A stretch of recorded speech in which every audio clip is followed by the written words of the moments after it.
Stop that. All right, good morning, everyone. Hi, friends. How are y'all? I'm so glad to see everyone in person today. And everyone that was able to join us via Zoom, we're very excited that you could be here today with us in a different way that is definitely new to AAF. No, we're AFP. I was just thinking about you and AAF. I'm Casey Long, for those that don't know me. I am currently the president of our wonderful chapter, and I work at United Way here, where everyone is today joining us in person. And I just wanted to say welcome. I'm excited to get this year started and that we can meet. I know Keith had to miss out on having all of his meetings in person. We had to. Beginning and end.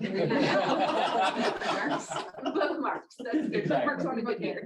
Yeah. So we will continue with this as long as Amarillo stays in orange and below of meeting in person. And we'll talk more about our next meeting after Jimmy speaks today.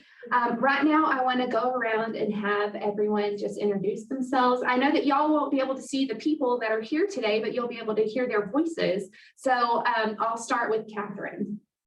So good morning, I'm Catherine Wiegand. I'm president of the Bivens Foundation, and I am just so happy to see all of your happy faces. So we closed a grant application cycle about a month ago, and so we're processing those applications, but there will be another grant application in the fall. And so be sure and go to our website and watch for that. And we'll have some exciting announcements later this year about our focus on senior hunger and how we're going to be really trying to focus throughout the Panhandle and bring people together and have conversations about how to make sure that seniors have the food that they need. I'm Molly Cabiness with West Texas A&M. I'm a major gift officer there. We are in a quiet phase of the capital campaign, which means I can talk about it now. quietly to everybody. So yeah, so I'm very happy to see everyone and be here. So thanks for having us. I'm Matt McComas. I'm also with West Texas A&M Major Gift Officer. And yes, thank you, Molly, for giving a shout out for the campaign, and just happy to be here. I'm Tina Brolin, new Director of Development at High Plains Food Bank, and it's been a year. It's been a year, and we've got a lot of exciting things in the pipeline, looking to build our capacity. And so in the not too distant future, we'll be embarking on a capital campaign as well. I'm Joyce Fesner from Dalhart, from the Dalham-Hartley County Healthcare Foundation. Glad to be here in person. We're glad you're here. I'm Shannon Jordan. I'm with Amarillo Habitat for Humanity. Happy to be out and see everybody. My name is Molly Swafford. Starting my third year as the development director at Another Chance House. We actually completed funding for an expansion for our veterans shelter. Thanks in part to the Bivens Foundation. We have just gotten plans off to the city. So we're praying those plans through quickly so that we can get that expansion started and finished, hopefully before the end of the year. That'll open up 4 beds for veterans and 3 beds for non-veterans, and we need those beds available for our guys. So glad to be here and see everyone. Good morning. My name is Barbara Palmer. I'm with the Office of Philanthropy at WT, and Haley and I get to work together. I'm Katie Nigos. I do a lot of different things. I'm the chapter administrator for AFP. I also do some grant writing and development work with Amarillo College, a little bit of grant writing work for other little places around town. I work for Tim Bynum. So I'm Keith Brown. I'm a major gifts officer at WT and immediate past president of the AFP chapter. And I just want to take a minute to say thank you to all of you for being here today. That means you stuck through last year. We didn't know what was going on last year, but fortunately we had some educational programming. We made some changes to NPD that I think really increased our exposure. And so I didn't mean to hijack the program, but I did want to say thank you to everyone for sticking with us last year. And I'm Haley Bell, and I'm also with West Texas A&M University. I'm a senior director for annual giving there and the programs chair. Yes. Steve Smart, Executive Director at Another Chance House. Glad to be in person. And Steve is our treasurer president-elect. We have Shannon, who is our marketing communications. Molly is our secretary. Barbara is our youth and philanthropy.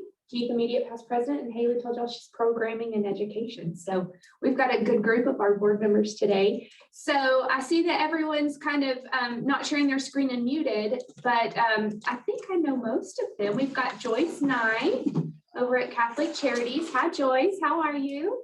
We've got Roxanne Ball at the foundation, Rural Area Foundation. We've got Mary Browley with Los Barrios. Hi, Mary. How are you? Good morning. Hello, hello. We have Seth Wilhelm. It's Jayla. My daughter. That is your daughter.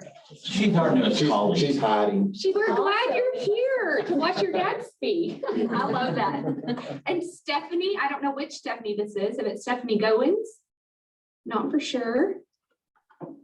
It's Stephanie Benya with the Girl Scouts Texas Plains. Hello, Stephanie. We're glad you're here. We've got Thanks. Peyton from Amarillo College. Hi, Peyton. Hi, sorry. You're fine. And then Leslie Annan over at WT. Hello, Leslie. Good morning. Driving in. And then we've got Lizzie Williams with Amarillo National Bank. Lizzie, we're glad you're here today. Thank you for joining us. You bet. Hi. Invited Lizzie. Lizzie is always invited. Thank you, A and B, for your support. Well, Don't pay attention to that Lackey dude. I'm really just checking up on you, Jimmy, as a Kids Inc. board member. I'm just making sure you're taking care of business. It's a small town.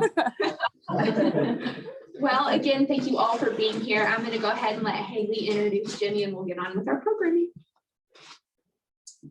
Well, we are so excited to see you all in person, not just because we're actually together, but we have a really great speaker today. Jimmy is in his 26th year with Kids Inc. And then that's also with the Hereford Sports and Wellness and Kids Inc. Elk City. And if you have been in this community for any amount of time, you've either been a part of Kids Inc., you've been to an event, you've been with your grandkids event, and you can definitely see the passion through his team and the leadership that he provides them. So we're really excited to have Jimmy here to speak with us today. Thank you. Thanks, Haley. So real quickly, just off the top of the cuff of your thought process, why are you here today? What brings you here? Networking. Networking, Education. People. people, And real live meeting. real live meeting. All of the above. So in a nutshell, nobody got up to hear Jimmy Lackey speak today. I did. That's one thing. I just want to make sure that we're all on the same page before we get started. No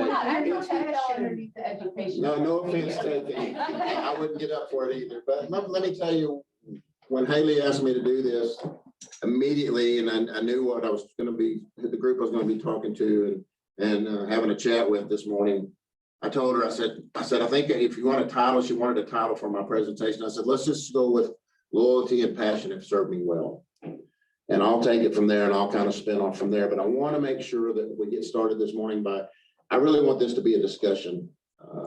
I hated school. I hated going through my bachelor's program. I'm not a sit and get guy.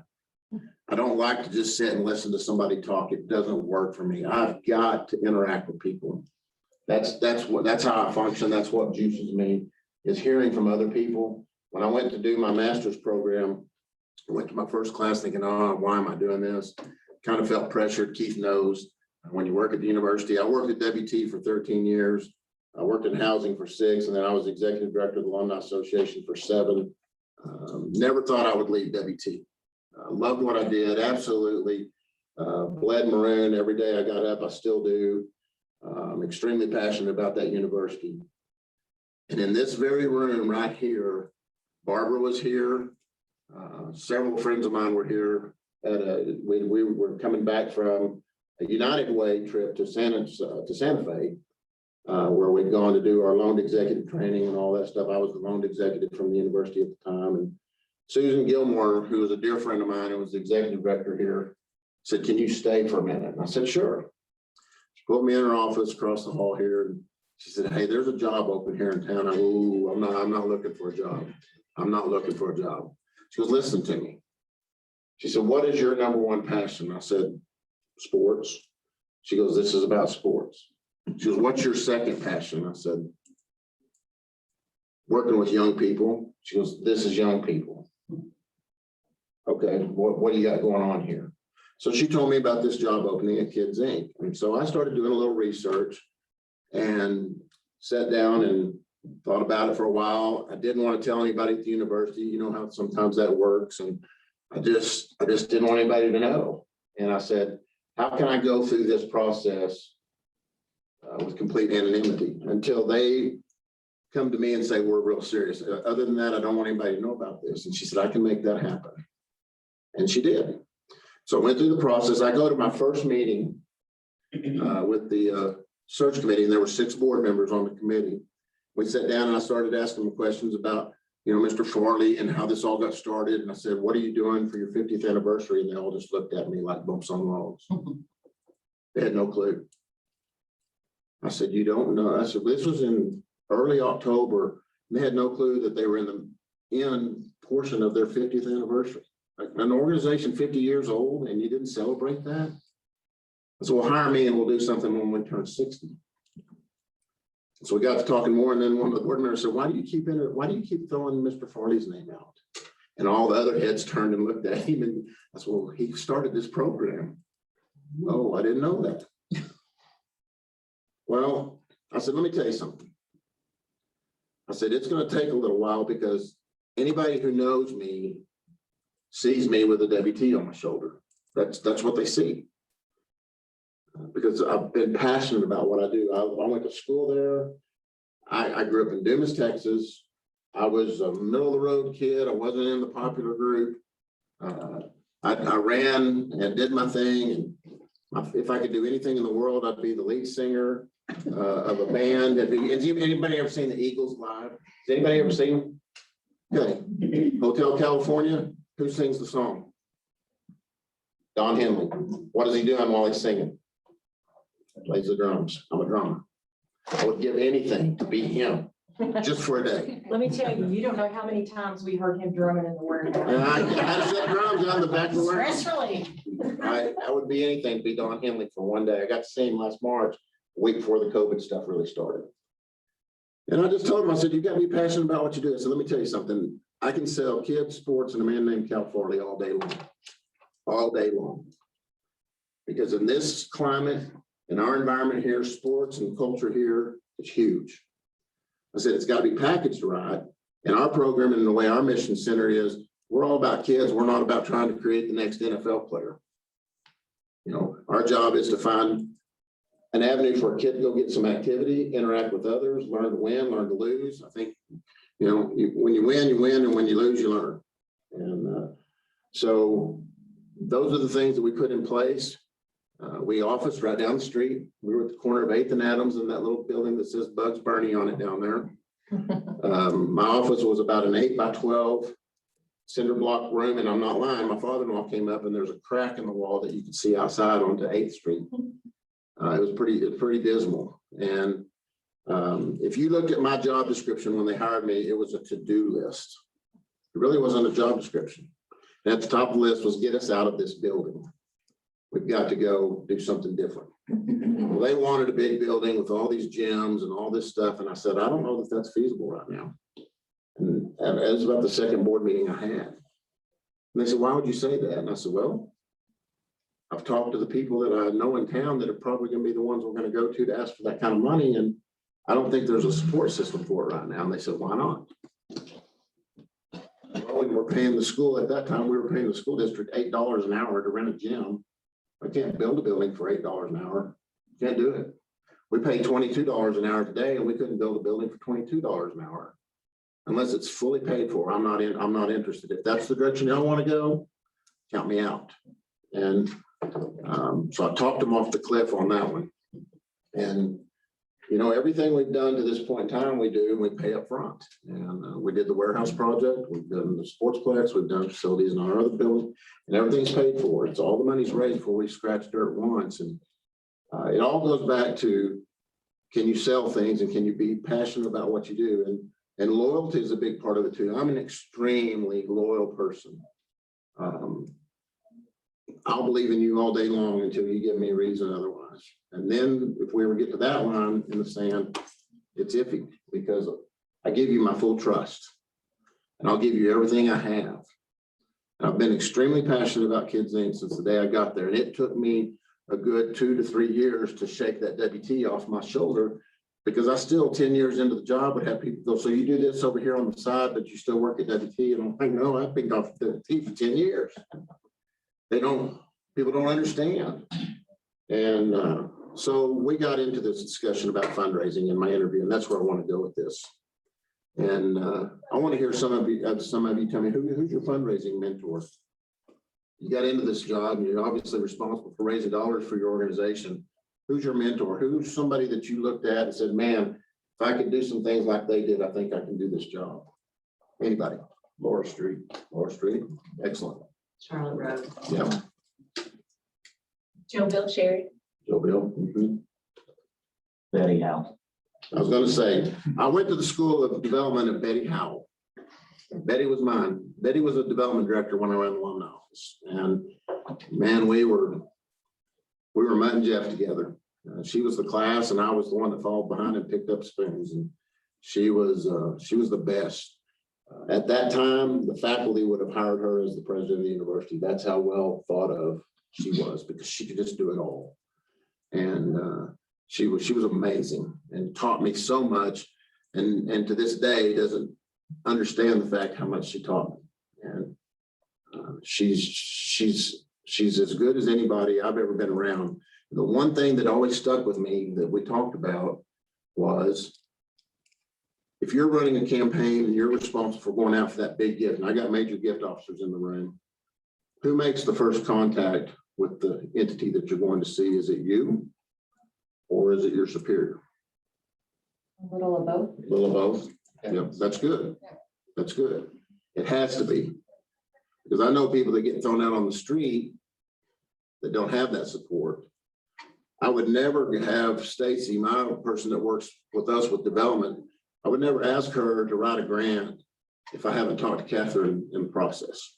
I would never do that to her. I do not believe in setting people up for failure, particularly when it comes to dollars, because you're asking someone to trust you with stewardship of their resources. And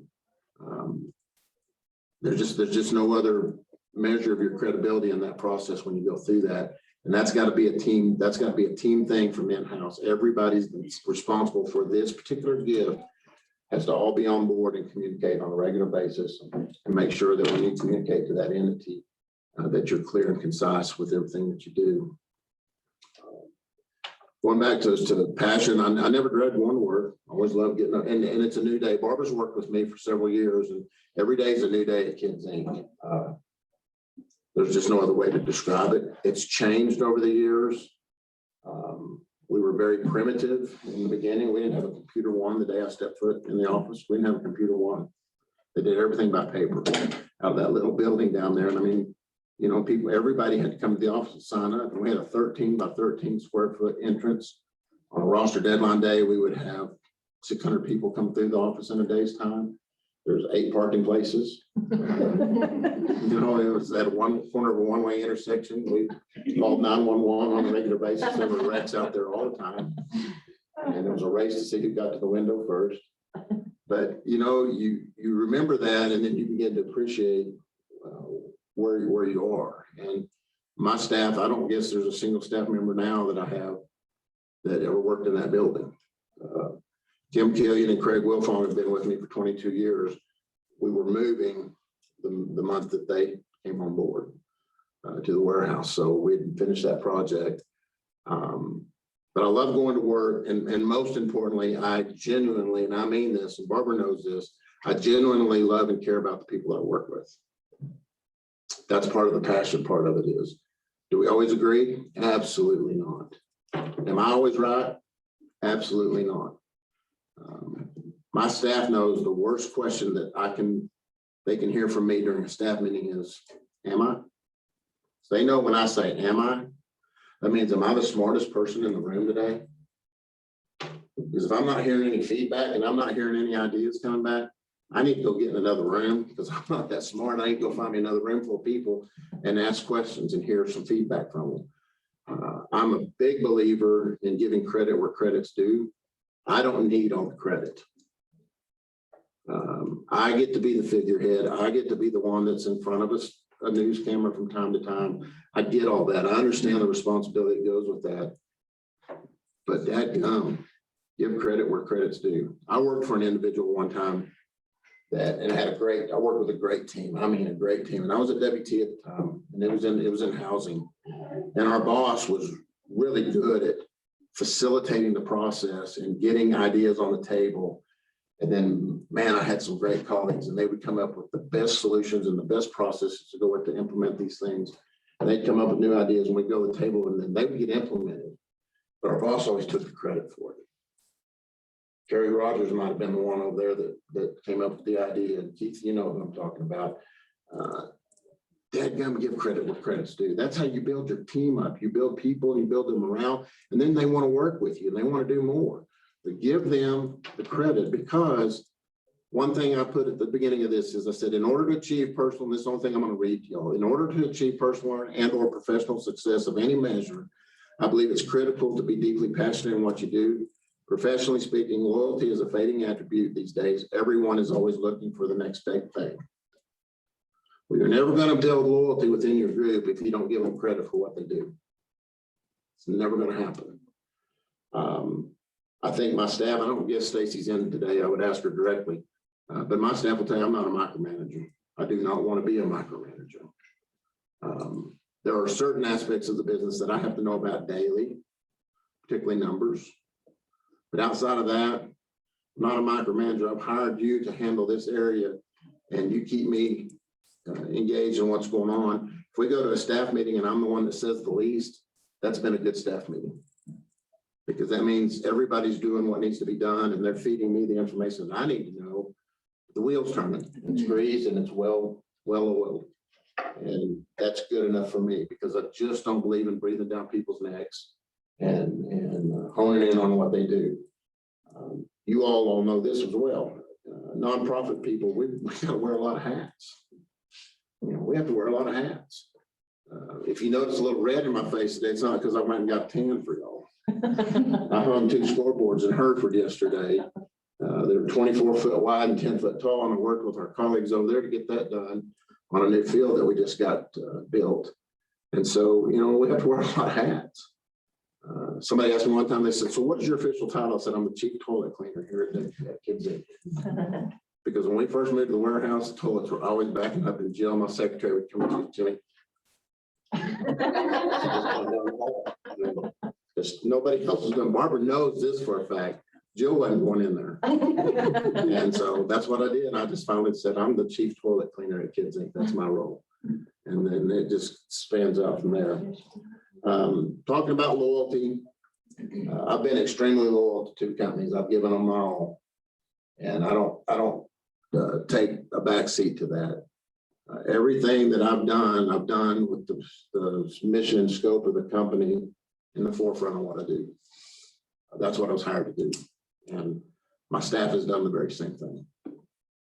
It's extremely, extremely important to me that I'm loyal to what I do, because they put bread on the table at my house. And then ultimately I'm responsible for helping put bread on the table at other people's. I never have been scared. I've been nervous many times. There's been a lot of times where I have concerns, but last April I got scared. COVID hit. Yeah, we had PPP money, but I'm thinking, I don't know how long this is going to last, because I don't know how long it's going to be before we can have sports again. And I got scared. I lost a little faith. I'll be honest with you. I lost a little faith. And then I went back to that network and started asking around, and things started happening, and we got through that. And I will never, ever, ever doubt that our organization will survive through anything from this point forward, because I know that the folks in this community realize how important it is and what a void there would be if our organization wasn't there. Because our organization is there to serve all kids, not our club kids. My kids grew up in club ball too. There's for every one kid that can play club ball, I got 10 kids over here that can't afford to do that. Either their parents can't take them, they don't have the means to travel or whatever it takes to do that. And they just want to play a sport. I know where our lane is and we stay in that lane because there's so many kids that need that program. It doesn't have anything to do with me. I've had exit strategy discussions with my executive officers. About 2 years, I guess, because I'm getting older, they wanted to know what I was thinking. And I'll be 60 this year. I said, well, unless y'all are kicking me out the door, I'm not going anywhere anytime soon. My wife's ready to retire. I said, give me 2 more years, let me pay off your card and you do what you want. Get this last kid out of college and you do what you want to do. But, other than that, she's worked hard and she's young and she's ready to play golf every day. I get that, but that's not me. I want to work. As long as I can be productive. One of my dearest friends was J.W. Faust, and I don't know if any of y'all knew J.W. He owned Whitney Russell Printers till the day he died. He was 83 when he passed away. And Nell, his wife, ran those books till the day she died. And she was 95, 96. But J.W. and I had a long talk about this one time. I said, why are you still here? Why are you doing what you're doing? Why are you and Nell not going and enjoying things? He said, Jimmy, both my parents had Alzheimer's. He said, if I don't keep my mind sharp, I'm scared what will happen to me. And that's me. Not because I have a history of any Alzheimer's in our family or anything like that, but I just want to keep my mind sharp. I want to work and I want to do things until either physically I can't, or I reach that point where I've hit a brick wall and I said, okay, it's somebody else's turn. And I've explained this to my officers on our board. And I said, unless y'all are trying to get me out of here, I'm not going anywhere. And I said, but let me tell you something. I said, there's a note in my desk drawer that I've left for the next person. And they said, really? I pulled it out of my drawer and said, right here. I said, what does it say? It says 3 things. First thing it tells them is don't ever let anybody tell you that's how Jimmy did it. You do it your way. You do it your way. The next thing it tells them is run this place like you own it. Every day you come to work, you run in here and you make sure that when you operate this deal, you make everybody think you own this deal. But at the end of the day, you make sure the third thing is you don't own anything. And that's a nonprofit business in a nutshell. You got to put your heart and soul into it, but you don't own anything. When I walk away, whenever that day is, or the Lord puts me 6 feet under, or whatever it is, my family is not going to go, oh, look what they gave us. They're not going to get that opportunity. There's not going to be some big retirement package handed to them or any of that coming or some big pension plan that's going to come their way for years and years and years. It doesn't work that way. So all I can do is put what I can put into it while I'm here and then hopefully take care of my family on the backside in other ways. But you all know working in the nonprofit business, it doesn't work that way. Now, if you work for a school, you got retirement plans there, there's a lot of positive to that. There's a lot of upside. And that's that next big thing I'm talking about. There's reasons people have to go do other things. There just are. But this is where my path has taken me. And I've had people that have been so loyal. Our staff right now, there's 13 of us on our staff here in Amarillo. They average 14.2 years apiece. I don't care what business you're in. You're on a grocery store, or if you're a banker, if your staff averages in that 10-year track is that kind, you got things happening and your wheel is very well greased. We've been off In the nonprofit world, that's like 50 years. Yeah, yeah, it is. Yeah. Oh, without question, it is. I can't count, and I'm a unicorn. I am. I'm a dinosaur. They don't make people stay in jobs like mine as long as I've been there. It's just, I'm a lucky guy. That's the best way to put it. I'm an extremely lucky guy that found his niche and it's worked for him. And I know that. And there's not a day that I take that for granted. But take the network of United Way. I can't count how many people in my position have been through all those agencies over the years. It's hard. It is extremely hard work because you're expected to perform at a certain level and raise a certain amount of dollars to keep the place running. Sometimes it's just not there. Here's the last thing I'll say, and I want y'all to ask me questions, but I told our executive officers this one thing. I said, if we walk outside this door right now, I assure you, unequivocally, I assure you that this staff can run this business without me. I promise you, they can. You don't have to go looking outside. You could rearrange it however you wanted to. If you need to pick a new figurehead, you could. But this group right here, right now, can run this business, hands down. I said, but the one thing I can't pass along to them are my relationships. And that's what we're all in the business of, is building relationships. They asked me what my fundraising strategy was when I interviewed for the job. I said, I don't believe in fundraising. And they were like, oh my God. Seriously? I said, no, I don't. I said, I'm a friend raiser. I said, because I would rather have 10 friends than $10. Because those 10 friends might say good things about our program, or they might get somebody else to give us $10, but that $10 is going to come and go real fast.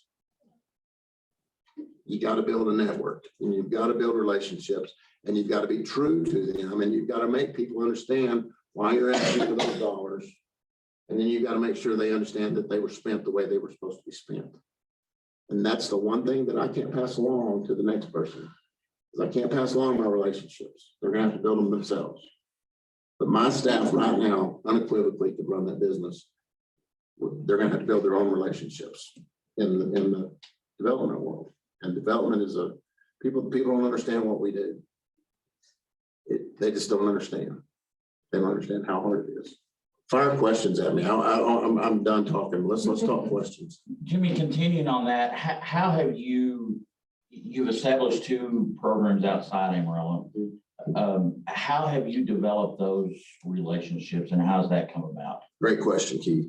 I've known Terry Cavanis a long time. Back in my WT days, I've known Terry. A lot of my relationships from WT followed me to Kids Inc.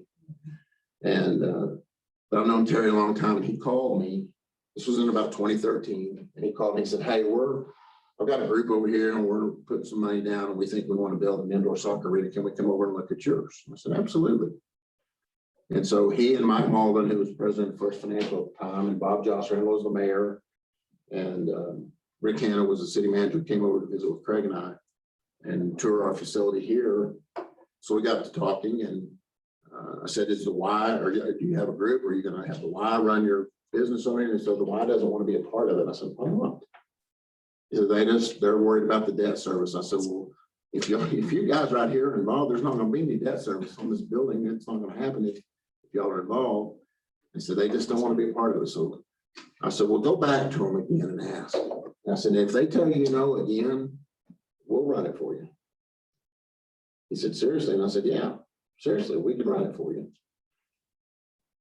So they went back, they were told no again, and we'll run it. So we opened that building July 7th of 2014, and operated over there with just that single facility. And then about a year and a half later, discussions with the Y, we tried to get the Y to come in. They brought a little bit of programming in. We're trying to be good partners, and it was, you don't want to step on toes. I don't believe in duplication of services. That's one thing I do not believe in. And I didn't want to duplicate services, but this facility was like nothing else in Hereford. And so we tried to get them to bring some of their programs in, and they did. And then as talks began, why don't we put this thing together? And there was a little bit of dissension amongst their board. Long story short, December of 16, they voted to dissolve as the YMCA and turn all their assets over to we have a nonprofit in Hereford called Hereford Sportsplex Inc. And they donated all the assets, which was the YMCA facility, has a gymnasium, has 4 racquetball courts, spin rooms, kickboxing rooms, cardio, weight rooms, saunas, whirlpool, whole fitness center, and then all their sports programs that they offered. So we took over that March 1st of 17. So we've been there 4 years running the old Y. We've done $3.7 million worth of construction over there. We built that building. We just completed about a $1.2 million project next door to it. It's about a 3-acre tract of synthetic turf. We can play flag football. We can play full field soccer. Hereford doesn't play soccer at the high school. It's very disappointing to me when your demographic is 86% Hispanic. I think that's something that they really need to look into. It's just not something the school's ready to dive into yet. We differ. That's an area where we differ. We work together with the school district. That's an opinion we differ on. So we're going to put a club program together, and I've got athletic directors in the area that have already told us they would put them on their JV schedule. So we're going to get kids, high school kids, an opportunity to play soccer in Hereford. But we can play all of our T-ball games, coach pitch games, anything you think you can do on turf. It's huge, it's massive, and it's multifunctional. We'll be able to do a lot of things. About the same time, we got a call from Elk City. I got a call from a guy that ran their softball program. Long story short, we go over and make a presentation. He wanted us to come talk about our program. Went back over about a month later, some city folks came. And then about a year later, the city hired us. We put a contract together and the city hired us to manage all the programs in Elk City. So we set up another nonprofit called Kids Incorporated of Elk City, Oklahoma. Our registered agent is actually one of our former board members who's an attorney in Clinton. And he signed the document for us because we had to have a registered agent from Oklahoma. And I have a staff of 3 over there. I have a staff of 9 in Hereford. And we just did I told them, I said, it's going to take a year for people to see that things are done a little differently. Another year we'll modify and adjust. And after that, nobody's going to remember how they used to do it. 5 years later, the city commission voted to spend $5.5 million.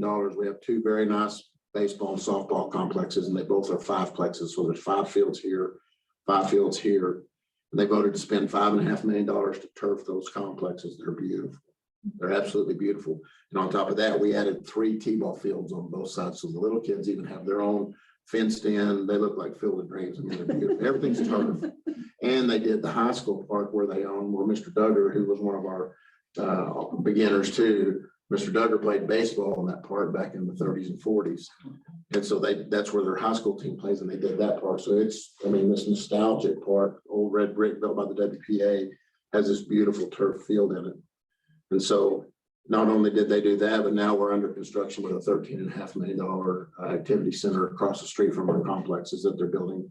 And our offices will be in that building. So lots happening over there. Yeah, it's been fun. It's been fun to take our mission and do some things in other communities. But you were contacted by other communities. Absolutely. We didn't go looking for it. Yeah. Yeah. Keith, you know me, I don't believe in stepping on people's toes. I just don't. I'm maybe Trying to let everybody else know. And maybe that's a negative. Maybe I'm not aggressive enough, but you know, Jared Atkinson and I've talked. I mean, Jared used to be our city manager here, and he's the city manager in Lubbock, and he knows what we do. And Lubbock has programs, but they're very specific and they're very individualized. And man, they just did a huge renovation out at Borough Huffman Park out there. They've turfed probably the equivalent of what we did. We did 18 acres of turf in Elk City, and that's probably close to what they just did at Borough Huffman in Lubbock. And they're going to get a lot of business out of it. And the youth sports industry is a huge industry. It's not just tiddlywinks. It's big, and cities can benefit from it. We opened our baseball and softball parks May 16th. During COVID, we weren't shut down in Oklahoma. We had a tournament from May 16th weekend through October 24th weekend, nonstop. And they said that they probably averaged $200,000 a weekend in economic impact. So it's almost already paid for itself in one summer during COVID. So build it and they'll come if it's the right thing. Kids in sports is a big deal. 2 things. I hope you will be in Dalhart someday. We tried. Well, it'll work. I don't know if you know that, but yeah, I know. We tried. I know. How hard is it to give away $5 million? Exactly. You know. And about this high school soccer, I mean, how are you ever going to beat high school football to scoot that in the budget? Well, I mean, how would I grew up in Dumas. Oh, yeah. We played you. We were in Harvard. I grew up in Dumas. We don't like you. Well, we turned the lights out at your park. You sure did. My sophomore year in high school, I was in the band, and Kendall Burks turned the lights out under the stadium. The game was off for an hour. So anyway, The answer to your question is Dumas, a friend of mine, Brett McCauley, was the athletic director up there. He was head football coach and he just went into the AD's job alone. And he said, you know what, we need to turf our field. We need to put soccer lines down and we need to add soccer. It hadn't hurt Dumas's football. Yeah. Dumas's football has done very well for several years. Better. I mean, have it. Yeah, absolutely, much better. And they play soccer too. And Dumas is no different than Hereford. I mean, the Hispanic population, I'm sorry, but I'm gonna talk real numbers to you and I'm gonna talk real people. I talk to these folks, they're dying for it. And It's Delmark wants cultural it to for the them. adult population as well. I mean, Big just time. think of all of our dairies, Yeah. yards. Well, we have 5 adult leagues a year at our facility here. They're our biggest customer in our indoor arena. We play year round with adults. They'll finish a league on a Thursday and start a new one on a Monday. I love your turf idea. You know, last Saturday, it was so windy. We had a vaccine clinic out at the Coliseum. Driving by, the baseball park is packed, cars, and the dirt is just blowing like you could hardly see people. It's green year round. You don't have to water it. You don't have to mow it. You got to replace it at some point in time, but what you spend maintaining it over a 10-year period will pay for the replacement. That's a fact. Injuries are less. That's a proven fact. It's the upfront cost this time. Injuries are less. They are. They're far decreased on turf. They're much better on turf. If I said that the other way, I didn't mean to. I think I still have scars from the stickers I got at Burl Huffman. Other questions? Fire them at me. Yeah, Captain. Okay, you have a great board. I do. I have the best. We know how critical that is for us to be successful. So how do you infuse your enthusiasm and your passion? Some of your board members come there with that, but how do you pass it on to board members? I had a board member, in fact, my board chairman, when I was hired, told me that I needed to be involved in the selection of board members. I said, I don't think that's my role. A year later, I said, yeah, I understand what you mean. And what he meant by that was they need to come to our board understanding that they're not there, nor do they want to be involved in dealing with two mad parents that are upset about which team their kid got on. They don't want to be in those discussions. That's what they've hired us to do. And trust me, that's daily. Parents ruin youth sports. What's the worst part of your job, Jimmy? I don't know that I have one anymore, Keith, because we fixed it. I mean, the number, and when Barbara's there, she knows it was Kim Killian was busy with that. I have the best guy that works in that area. But real quickly, specific to board, my board tenure track is probably on the very same track as our staff tenure. I'll probably, if I did a tenure track on board and I have it, I just hadn't updated it. It's probably 12, 13 years apiece. Lizzie, how long you been on the board? 2011.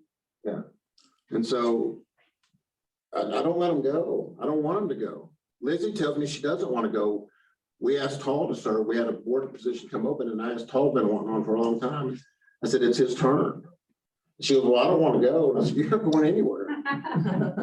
But they're there because they understand the mission and scope of what we do. They also know that we're not going to strap them with a tremendous workload walking out the door when they've already got a job to do. That's what they've hired us to do. And it goes back to my original discussion. My board has held true to the promise they gave me. And here's where the rubber meets the road. I asked a very arrogant question during my interview. I said, and I don't mean it to sound that way, but it's going to come across that way. I said, who's the CEO of this organization? I said, is it your board chairman or is it the person you're looking for? They said, give us an example. And I'm just going to tell you what I told them. I said, so my understanding is your board meets the last Tuesday of every month. At that time, we met monthly. We meet every other month now. They said, that's true. You've done your homework. I said, I've tried. I said, so we have a board meeting on Tuesday and all hell breaks loose at an event on Saturday between a bunch of parents. And it's on the news and it's big because it happens in youth sports. I said, do I have to get a committee together from the board so we can put this thing to bed? Or can I hire people and we're going to make decisions based on what's best for kids? We're going to move on.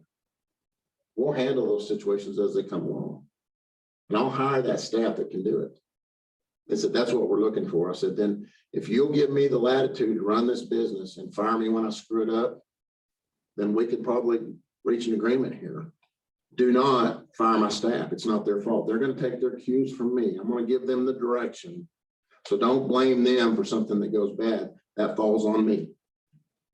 That's what I promised to do for you. If that's the arrangement we can have, then we'll go for it. And that's the arrangement we've had ever since. And that's not an arrogant discussion. If you've worked in a nonprofit, the last thing you want is that one board member that's trying to get things done their way for their kid, for their school, or for their whatever, interfering with your day, because it disrupts the rest of your staff. It makes them nervous. It makes them uncomfortable. It's not right. That's not what a board member is there to do. They're there to set policy and be fiduciary controls. And there's a role for a board member to play. And my board understands that.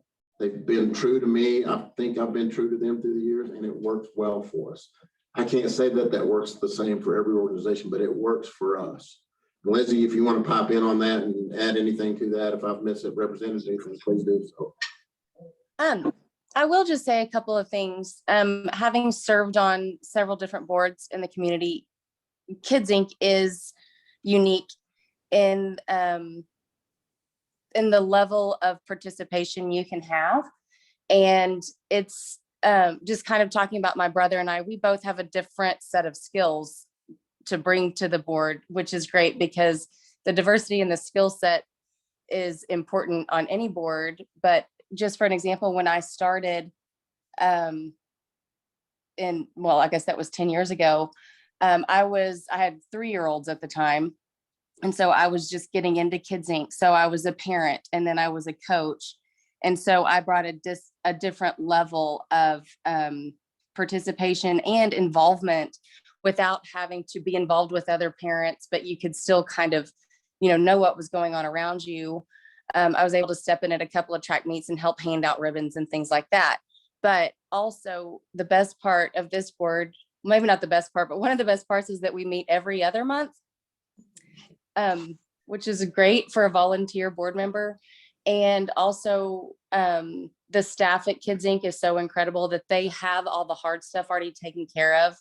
And it's not rubber stamped by any means, but it makes it a lot easier to walk into a board meeting and know that everything is handled and clear, and we can just do business and go on about our day. And Jimmy's pretty great too. I don't know if he told y'all that. I just have great people. Strong kind of folks, and the sky's the limit. So do you have term limits? We do 3. They can renew themselves, board approval. Yeah, they're 3-year terms. But they can serve an unlimited number of 3-year terms.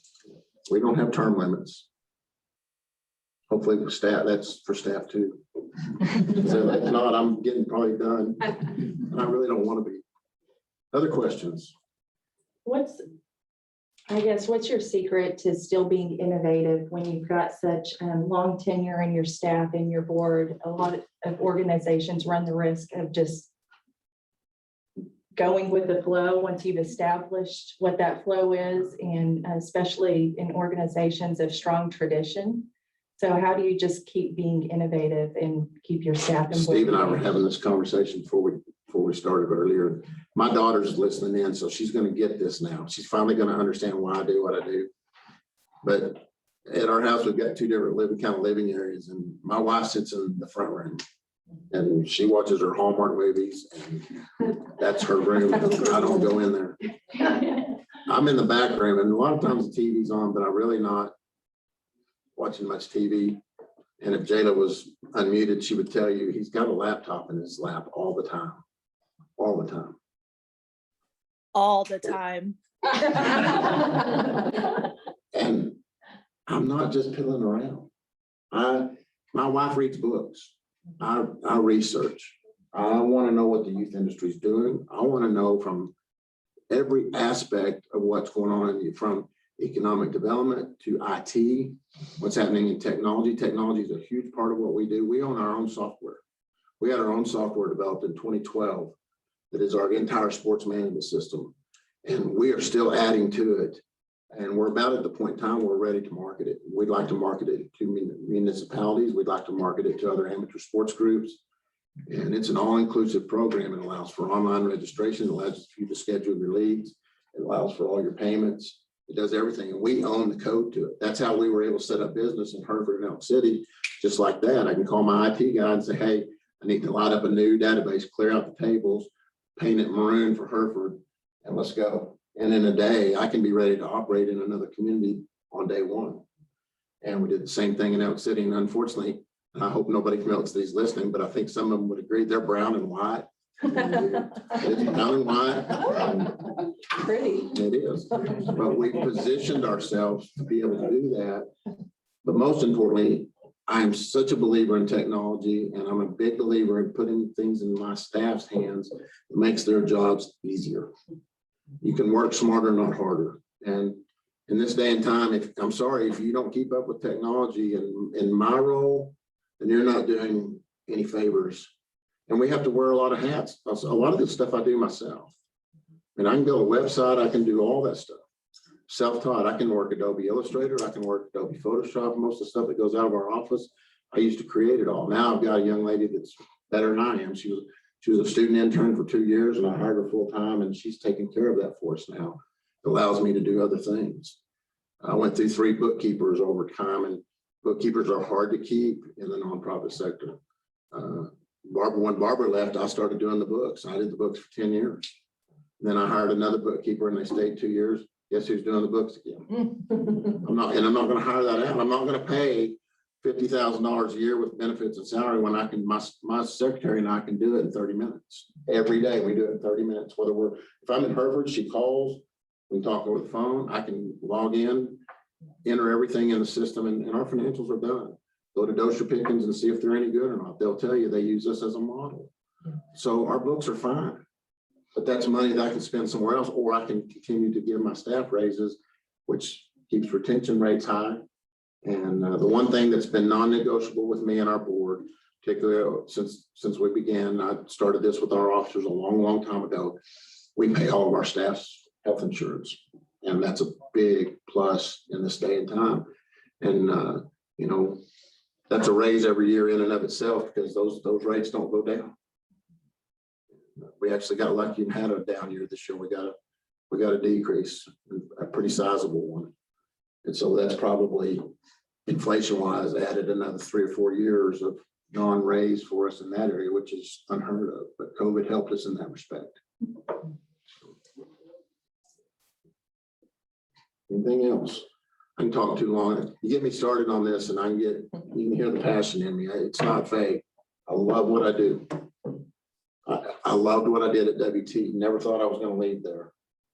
My first day on the job, right down the street, 3 o'clock, my secretary, I had a meeting at MRISD that morning and talked to the AD about some facility usages. 3 o'clock, my secretary walked in, she goes, Jimmy, are you going to lunch today? And I was in this back room. I mean, it was awful. I said, what time is it? She said 3. I said, probably not today, Jill.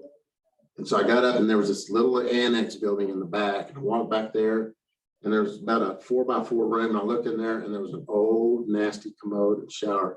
I puked my guts up. It was on a Thursday afternoon. I left WT at 5 on Wednesday.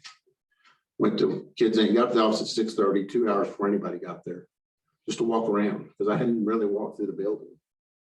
I thought, oh Lord, what have I gotten into here? As Keith knows, I had the prettiest office on campus at the time. I was in an old building built by the WPA. Had a beautiful fireplace in my office. It was best. And I tossed my cookies. Friday, they invited me back to campus for a going away reception, and that kind of brought a little closure for me. It was hard to go back 2 days later. I went back Monday, I've never looked back. But that's a true story. 3 o'clock in the afternoon, I lost it. When I say I lost it, I mean I lost it. I thought, what have I done here? It's that learning curve. And stepping out of my comfort zone, which we all have to do. And I'll leave you with this. If the word no bothers you, you are in the wrong business. You're in the wrong business. Thank y'all.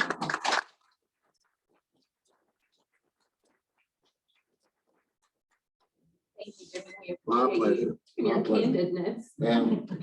At my age, I can be that way. Yeah, we appreciate it. I want to say thank you to everyone for being here today. Our next membership meeting will be March 25th. It'll be, because typically we do the third Thursday, but that's spring break. So the 25th, it'll be Kim May with No Box. And just so you know, a little plug, NPD will be November 11th. So look forward to that. Put that on your calendars. And we will see y'all next month, hopefully. And thank you everyone who attended via Zoom today. We do have a note from Jayla that please tell Jimmy that James says, "Good job, Granddad." He now wants a turf field at his house. You know what? I might have to make that happen. We got lots of scratch. Yes. There we go. Yeah, well, thank you all for being here. Thank you everyone for coming. We've got some snacks and coffee if you want to get some on the way out.